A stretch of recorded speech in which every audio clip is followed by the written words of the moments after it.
Hello and welcome to this lecture. आज के इस लेक्चर में हम पढ़ने वाला है चैप्टर नंबर 6 जिसका नाम है लूपिंग।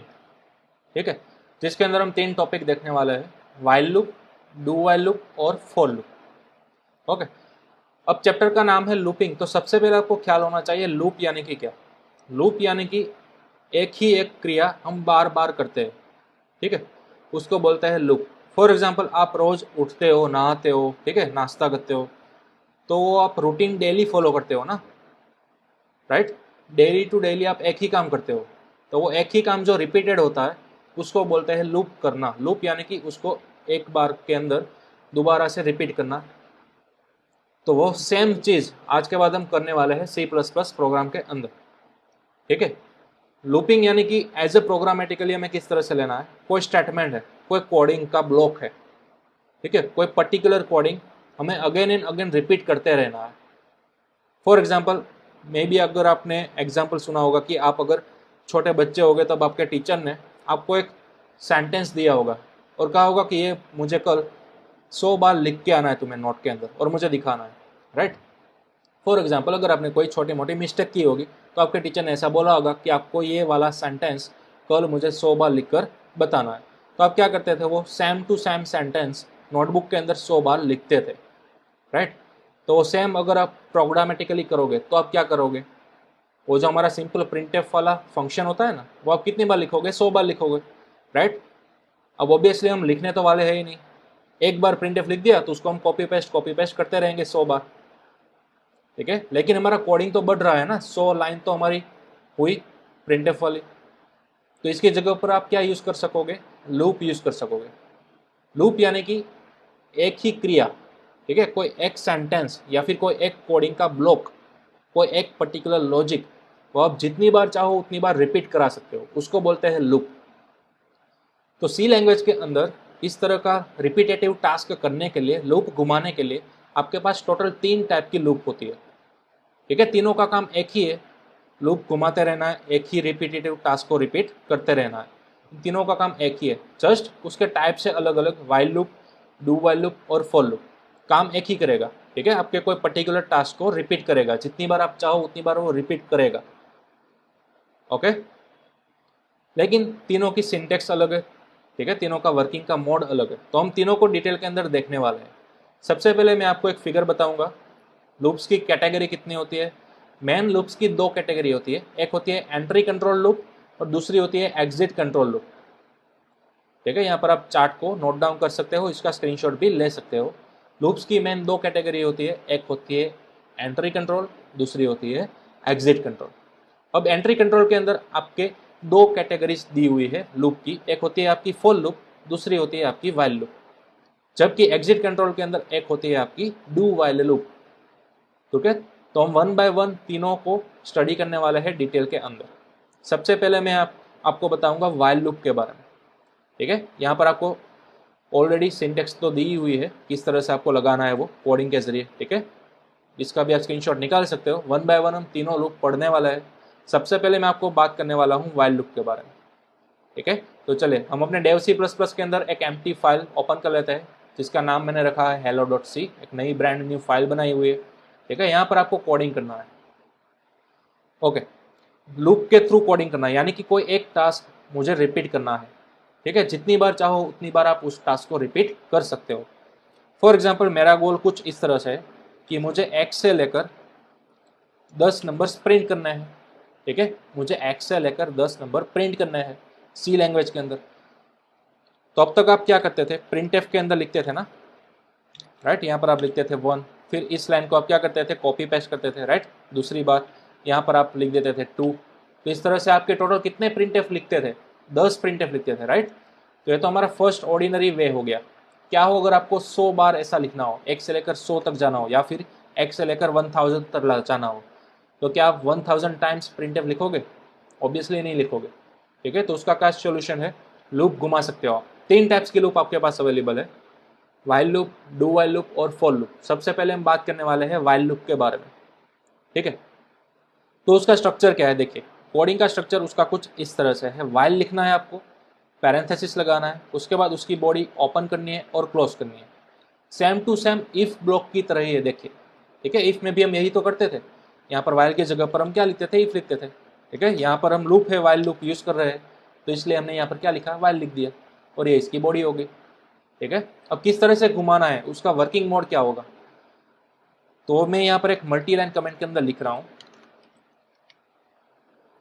क्राइटेरियाज में लिख रहा हूँ। ठीक है, 3 क्राइटेरियाज है आपके पास, ये तीन क्राइटेरियाज आपको फॉलो करना है ईच एंड एवरी लूप के अंदर।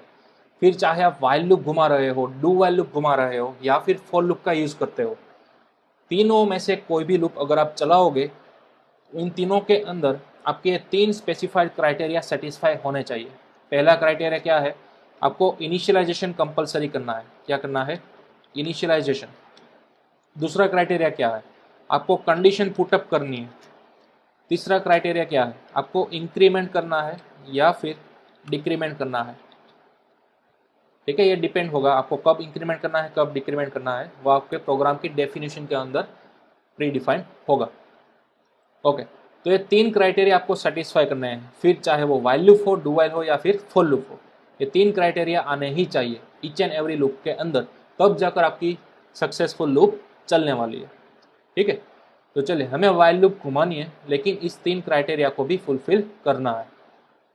3 क्राइटेरिया को पहले तो आपको समझना होगा, राइट। इनिशियलाइजेशन यानी कि क्या, किसी वेरिएबल के अंदर वैल्यू असाइन करना, उसको बोलते हैं इनिशियलाइजेशन।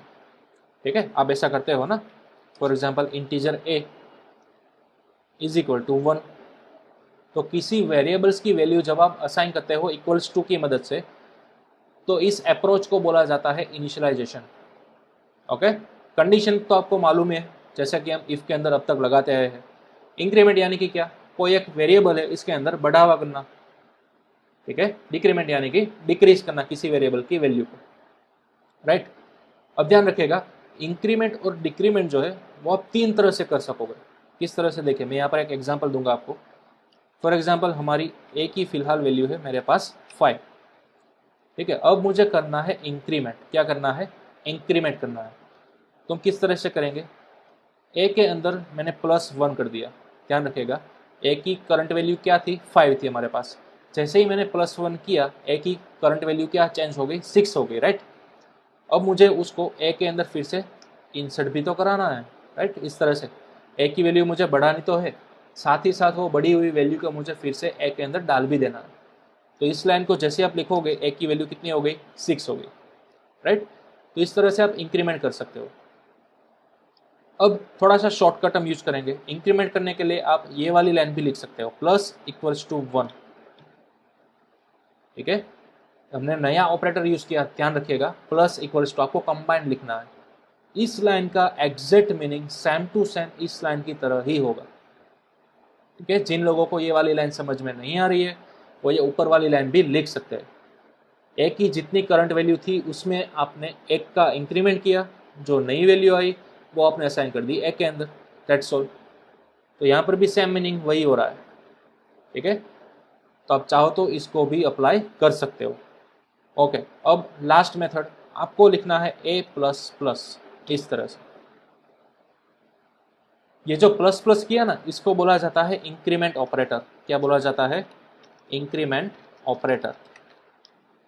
ध्यान रखिएगा, जब भी आप प्लस प्लस लिखोगे उसका मतलब होगा जिस भी ऑपरेटर के पास आपने प्लस प्लस लगाया है, उस ऑपरेटर के अंदर ऑटोमेटिक एक का इंक्रीमेंट हो जाएगा, एक वैल्यू बढ़ जाती है। ठीक है, तो ये तीनों लाइन का मीनिंग सेम टू सेम है। आप तीनों में से कोई भी लाइन लिख सकते हो, राइट। और ये सेम आप डिक्रीमेंट के अंदर भी अप्लाई कर सकते हो। डिक्रीमेंट यानी कि घटाना कोई वैल्यू को। सपोज घटाने के लिए मैं यहाँ पर लिखूंगा माइनस, तो यहाँ पर आप लिखो -= और इस वाली सिंटेक्स के अंदर लिखो आप माइनस। ठीक है, हमने अब यूज किया कौन सा ऑपरेटर, माइनस। तो माइनस को आप बोलोगे डिक्रीमेंट ऑपरेटर। तो माइनस को आप बोलोगे डिक्रीमेंट ऑपरेटर। क्या बोलोगे, डिक्रीमेंट ऑपरेटर। तो माइनस के लिए सिंपल आपको माइनस लगाना है ईच एंड एवरी सिंटेक्स के अंदर। डन। ओके, चले फिर से मैं आ जाता हूँ इंक्रीमेंट ऑपरेशन के अंदर, और ये मैं यहाँ पर लिख देता हूँ ++, यानी कि हमारा इंक्रीमेंट ऑपरेटर। ओके, अब हाँ, इसके अंदर आपको एक ध्यान रखनी है, आप तीनों में से कोई भी लाइन लिख तो सकते हो, लेकिन एक मैं ट्विस्ट देता हूँ आपको। क्या हो अगर मुझे ए की जो करंट वैल्यू 5 है उसके अंदर मुझे दो का इंक्रीमेंट करना है, एक का इंक्रीमेंट नहीं करना है बल्कि दो का इंक्रीमेंट करना है। तो आप इस वाली लाइन के अंदर क्या चेंज करोगे, यहाँ पर हमने एक का इंक्रीमेंट किया है, यहाँ पर आप कितना करोगे, दो का इंक्रीमेंट करोगे ऑब्वियसली। तो आपकी एक की नई वैल्यू कितनी होगी, 7 होगी, राइट।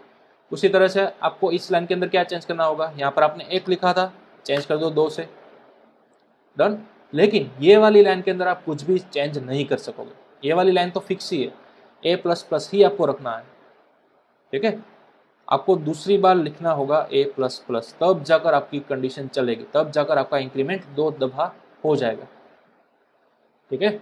ये आपको ध्यान रखना है। अगर आपको एक के अंदर 4 का इंक्रीमेंट करना था तो आप यहाँ पर सिंपल 4 इस तरह से चेंज कर सकते थे, तो आपका इंक्रीमेंट हो जाएगा। लेकिन a प्लस प्लस वाली सिंटेक्स के अंदर आपको ये वाली लाइन 4 दफ़ा लिखनी होगी, ठीक है, इस तरह से। तो अब आपको वाइजली चूज करना है कि इन तीनों सिंटेक्स में से मैं कौन सी सिंटेक्स चूज करूँ, राइट। a प्लस प्लस आप कब चूज करोगे, जब आपको a के अंदर सिर्फ और सिर्फ एक का ही इंक्रीमेंट कराना हो, तभी आपको a प्लस प्लस लिखना है। अगर 2 का, 3 का, 4 का इंक्रीमेंट कराना है तो बेटर है कि आप इन दोनों में से कोई एक लाइन का चूज करो, ओके। तो ये मैंने पूरा आपको डिफरेंस बता दिया, इंक्रीमेंट किस तरह से करना है और डिक्रीमेंट किस तरह से करना है, राइट। तो इसका भी आप स्क्रीनशॉट ले सकते हो, ओके। चलिए अब हम वापस आ जाता है हमारे वाइल लूप के अंदर। चलिए वाइल लूप के अंदर मैंने आपको पहले बताया ये तीनों क्राइटेरिया हमें सेटिस्फाई करने हैं 1 बाय 1। तो सबसे पहला क्राइटेरिया क्या है, हमारा इनिशियलाइजेशन, राइट। तो देखिए हमारा गोल क्या है, हमें 1 से लेकर 10 नंबर प्रिंट कराने थे, राइट। तो हमें स्टार्टिंग कहाँ से करना है, 1 से करना है ना। तो हमें इनिशियलाइजेशन कहाँ से करना है, 1 से करना है। ये जो हमारा इनिशियलाइजेशन है वो हमें कहाँ से करना है, 1 से, स्टार्टिंग हमें 1 से करना है। तो इसके लिए कोई मैं एक वेरिएबल ले लेता हूँ, फॉर एग्जांपल a b कुछ भी ले सकते हो, लेकिन लूप के लिए सबसे ज़्यादा यूज किया जाता है i स्टैंड्स फॉर इनिशियलाइजेशन, ठीक है, इसलिए हमने यूज किया i, ओके। एक वेरिएबल ले लिया, अब इनिशियलाइजेशन में कहाँ से करूँगा, 1 से करूँगा, ठीक है। हमारा गोल क्या था, 1 से स्टार्ट करना है, तो मैंने इनिशियलाइजेशन कहाँ से कर दिया, 1 से कर दिया, ओके। चले अब ये वाला पार्ट हमारा हो गया फिनिश, ओके। अब बचे हमारे 2 पार्ट, ठीक है। दूसरा पार्ट हमारा क्या है, कंडीशन। कंडीशन आप कहाँ पर लगाओगे, देखिए हमारी वाइल लूप जो है ना, उसके अंदर आपको यहाँ पर पैरेंथेसिस दिखाई देते हैं, वही के पर अंदर आपको लगानी है आपकी कंडीशन, जैसे कि आप इफ के अंदर लगा देते, ठीक उसी तरह, ठीक है। देखिए हमें स्टार्ट करना है 1 से, जाना है 10 तक। तो आपने 1 कहाँ पर स्टोर किया, i के अंदर स्टोर किया ना, तो इनडायरेक्टली आपको i को ही कहाँ तक ले जाना है, 10 तक ले जाना है, ठीक है। आपको i को कहाँ तक ले जाना है, 10 तक ले जाना है। अब यहाँ पर आप क्या लिखोगे, i लेस और इक्वल टू 10। जब तक i की वैल्यू लेस देन और इक्वल टू 10 नहीं हो जाती, तब तक आपको ये वाइल लूप घुमाती रहनी है, ठीक है। फिलहाल आप इस कंडीशन को यहाँ पर पुटअप कीजिए। ये कंडीशन मैंने ऐसे ही क्यों लगाई, क्यों मैंने लेस देन के साथ इक्वल टू लगाया है, वो आपको थोड़ी देर के अंदर मालूम चल जाएगा, ठीक है। फिलहाल आप मेरे साथ बने रहिए। कंडीशन आपको कहाँ पर लगानी है, वाइल के अंदर, पैरेंथेसिस के अंदर लगानी है। इनिशियलाइजेशन कहाँ करना है, वाइल के ऊपर करना है, बाहर करना है, राइट। तो हमने 2 पार्ट सक्सेसफुली लगा दिए, हमारा इनिशियलाइजेशन पार्ट कंप्लीट हो गया, हमारा कंडीशन पार्ट भी कंप्लीट हो गया। अब हमें डिसाइड करना है कि हमें इंक्रीमेंट करना चाहिए या फिर डिक्रीमेंट करना चाहिए। तो ऑब्वियसली हमें जाना है 1 से लेकर 10 तक, यानी कि वैल्यू तो हमारी बढ़नी ही वाली है ना, ठीक है। तो हमें क्या करना है, इंक्रीमेंट करना है, राइट। अब ध्यान रखेगा इंक्रीमेंट वाला पार्ट कंपलसरी आपको वाइल लूप की बॉडी के अंदर करना है, ठीक है। वाइल लूप की बॉडी के अंदर आपको कंपलसरी करना है आपका इंक्रीमेंट वाला पार्ट, ओके। किसको इंक्रीमेंट करना है, आपको आई को इंक्रीमेंट करना है ना, ठीक है। आई के अंदर आपका पहले है 1, उसके बाद आपको करना है 2, 3, 4 अप टू 10 तक। तो आपको बॉडी के अंदर करना है आई, इसके अंदर i प्लस 1 करना है, ठीक है। अगर आपको ये सिंटेक्स ज़्यादा पसंद नहीं है तो आप इस वाली सिंटेक्स को भी यूज कर सकते हो, या फिर आप शॉर्टकट लिख सकते हो i प्लस प्लस, जैसा कि मैंने पहले बताया, ठीक है। i प्लस प्लस यानी कि i की जो भी करंट वैल्यू होगी उसके अंदर आपने 1 की वैल्यू इंक्रीमेंट कर दी, ठीक है। तो इस तरह से हमारे तीनों पार्ट सेटिस्फाई हो चुके हैं। इनिशियलाइजेशन हमने कहाँ पर करना है, वाइल लूप के बाहर करना है, ठीक है। कंडीशन कहाँ लगानी है, वाइल लूप के पैरेंथेसिस के अंदर लगानी है। इंक्रीमेंट या फिर डिक्रीमेंट कहाँ पर करना है, वाइल लूप की बॉडी के अंदर करना है। ये पार्ट, ये पोजीशन कंपलसरी आपको यही रखनी है, ठीक है, ये कभी भी चेंज नहीं होने वाली। Done, okay. अभी हमारी वाइल लूप तो परफेक्टली चल चुकी है, लेकिन अभी फिलहाल कोई भी प्रिंट नहीं होगा, कुछ भी वैल्यू प्रिंट नहीं होगी। क्यों? क्योंकि हमने ऑब्वियसली प्रिंटफ वाला स्टेटमेंट चलाया ही नहीं है। तो हम कहाँ पर चलाएंगे, वाइल लूप की बॉडी के अंदर चलाएंगे, ठीक है। यहाँ पर मैं लिखूंगा प्रिंटफ, ओके। आई की वैल्यू मुझे प्रिंट करनी है, तो मैं यहाँ पर लिखूंगा %n, फिर स्लैशन लिख देता हूँ, और %d की वैल्यू में लिखूंगा i, ठीक है, इस तरह से। तो i की वैल्यू आ जाएगी %d की जगह पर, रिप्लेस हो जाएगी, राइट। चलिए, सबसे पहले मैं आपको आउटपुट बता देता हूँ, उसके बाद मैं पूरा code 1 by 1 step by step explain करूंगा आपको कि किस तरह से वाइल लूप चलती है, ठीक है। तो चलिए, सबसे पहले इस फाइल को मैंने किया सेव, और अब कराऊंगा रन।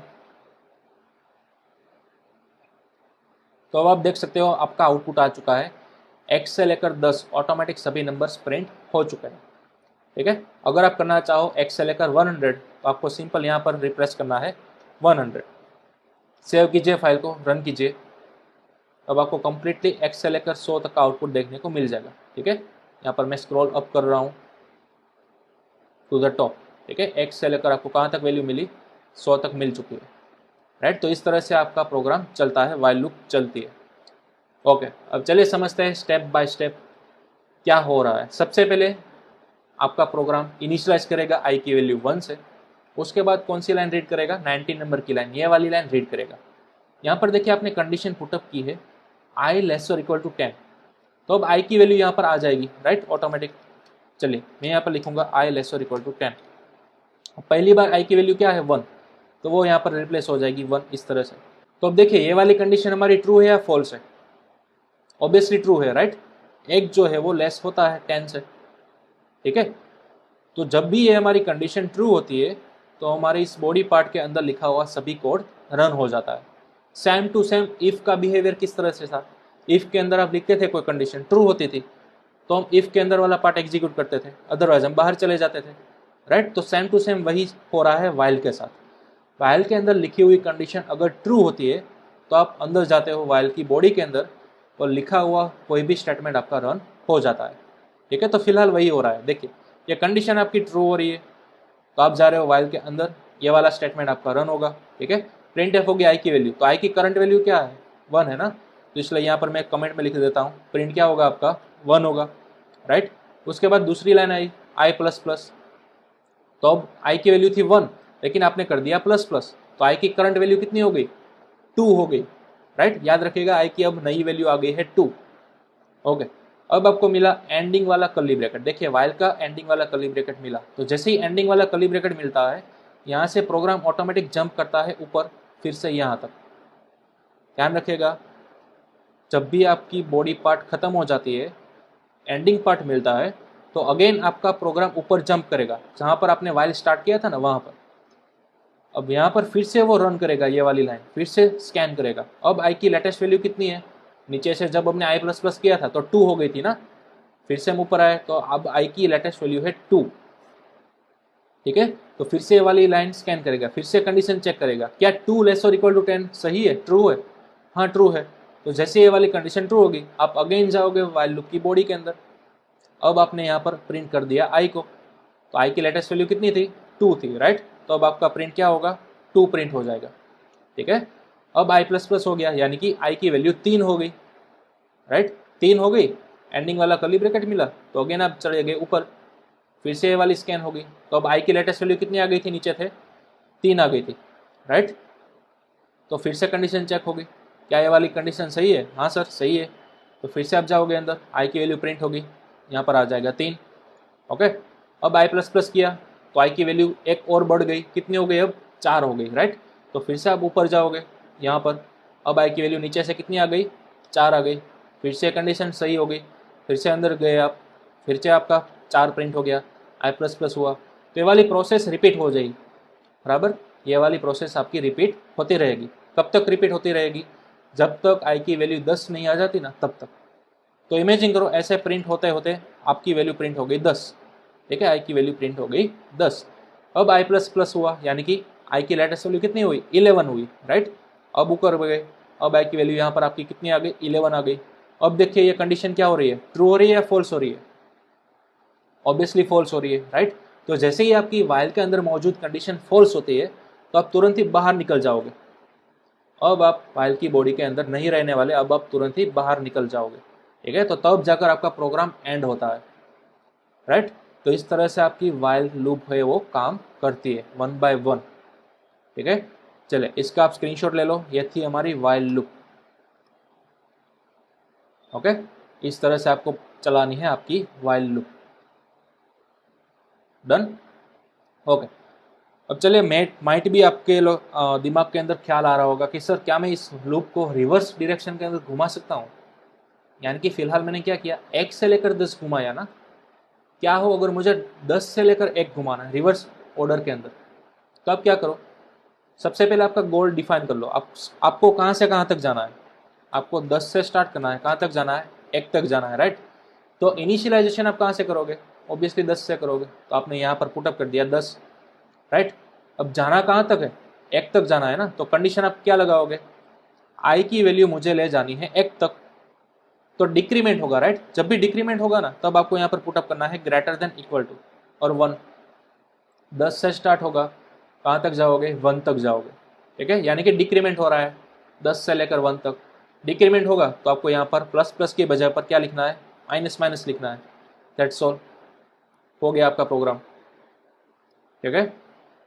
ध्यान रखिएगा जब कभी भी डिक्रीमेंट हो रहा हो तब आपको यहाँ पर लिखना है ग्रेटर देन, जब कभी भी यहाँ पर इंक्रीमेंट हो रहा हो तब आपको लिखना है यहाँ पर लेस देन, ये फिक्स है, इसको ध्यान रखिएगा। अगर यहाँ पर आपने लगाया डिक्रीमेंट और आपने यहाँ पर गलती से लगा दिया लेस देन, तो आपका प्रोग्राम रन होगा और इन्फिनिटी ऑर्डर के अंदर आ जाएगा, यानी कि आपका आउटपुट जो है ना वो आता ही रहेगा, आता ही रहेगा, आपको पूरा डेव C++ हैंग हो जाएगा, ये बात आप खास ध्यान रखिएगा।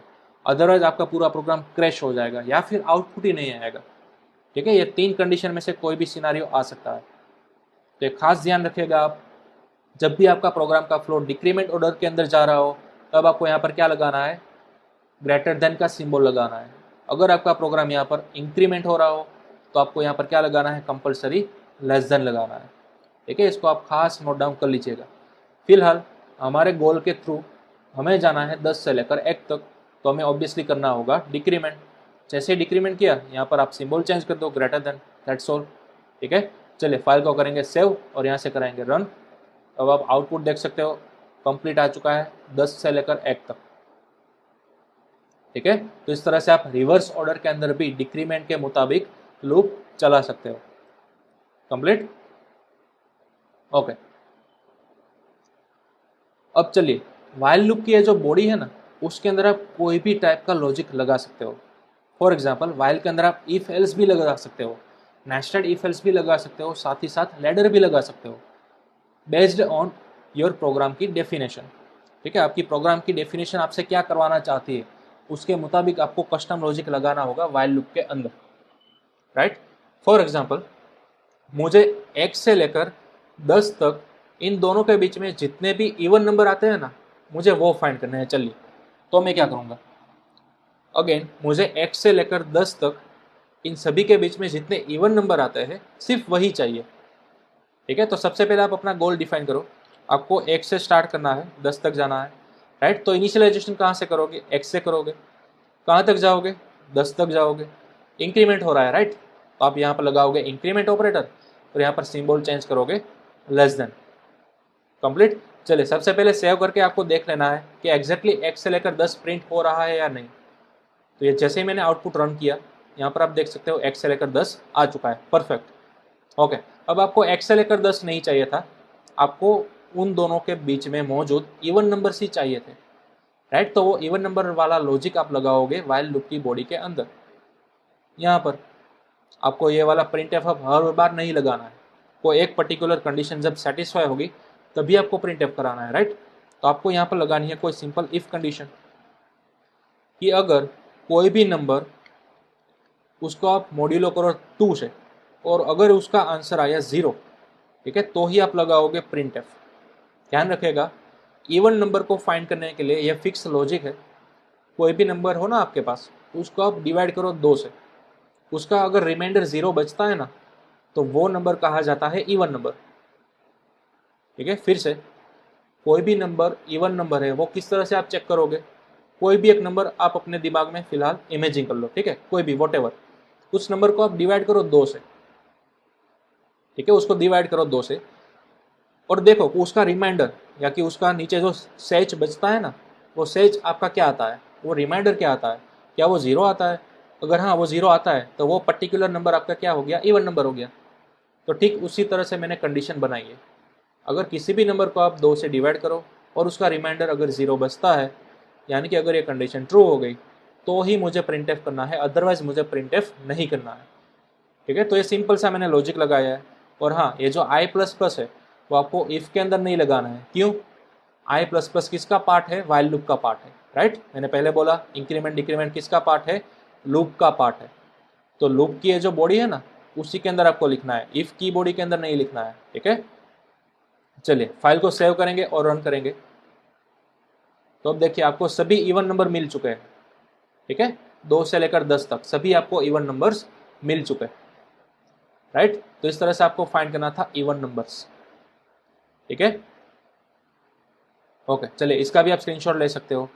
मैंने जस्ट आपको एक स्पार्कल दिया है, आपको जस्ट एक छोटा सा डेमो दिया है कि वाइल लूप की बॉडी के अंदर भी आप जैसा चाहो वैसा कंडीशन लगा सकते हो, जैसा चाहो वैसा लॉजिक लगा सकते हो। ठीक है, मैंने सिंपल आपको इवन नंबर किस तरह से फाइंड करते हैं वो लॉजिक लगाया है। आप अपने हिसाब से कोई भी प्रोग्राम हो उसके बेसिस के ऊपर आपको सबसे पहले प्रोग्राम का लॉजिक फाइंड करना है। ठीक है, वो लॉजिक आपको बनाना है वाइल लूप के अंदर। डन। तो इस तरह से हमने आज स्टडी किया वाइल लूप को। नेक्स्ट सेशन के अंदर हम स्टडी करेंगे डू वाइल लूप और साथ ही साथ फॉर लूप। ठीक है, और साथ ही साथ कंपेयर करेंगे तीनों लूप को कि तीनों लूप के अंदर एग्जैक्टली डिफरेंस है क्या। ओके, लेकिन इससे पहले आपको एक होमवर्क करके लाना है।